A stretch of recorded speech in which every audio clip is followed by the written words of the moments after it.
Langkahmu jauh merentas zaman, mengejar mimpi di kota indah. Namun ingat pesan warisan, jangan terleka, jangan berubah.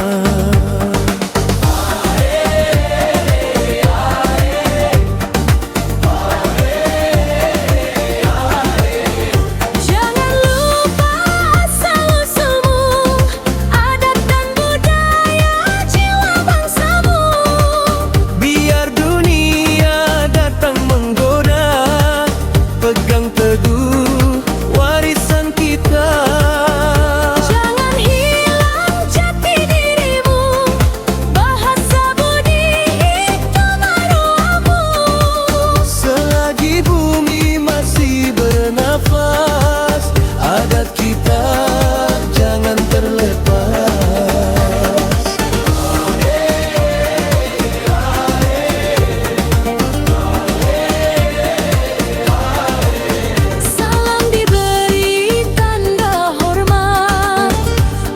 Bicara cermin diri, budi bahasa jangan diragut, itulah tinggi nilai pribadi.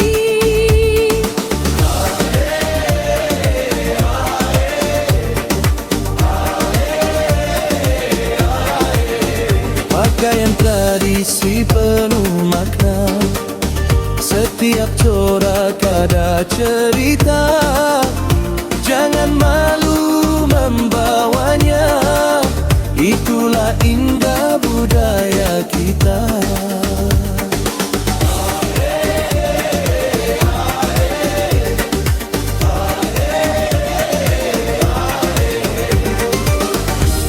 Wahai anak muda, dengarlah, zaman berubah bukan alasan. Jika akar kita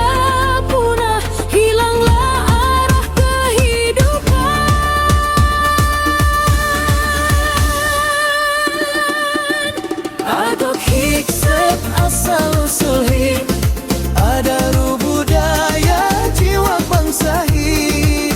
Biar dunia kitibak menggoda, hijab teguh warisan hid. Aduh hilang jati diri hid, bahasa budi aji maruah hid.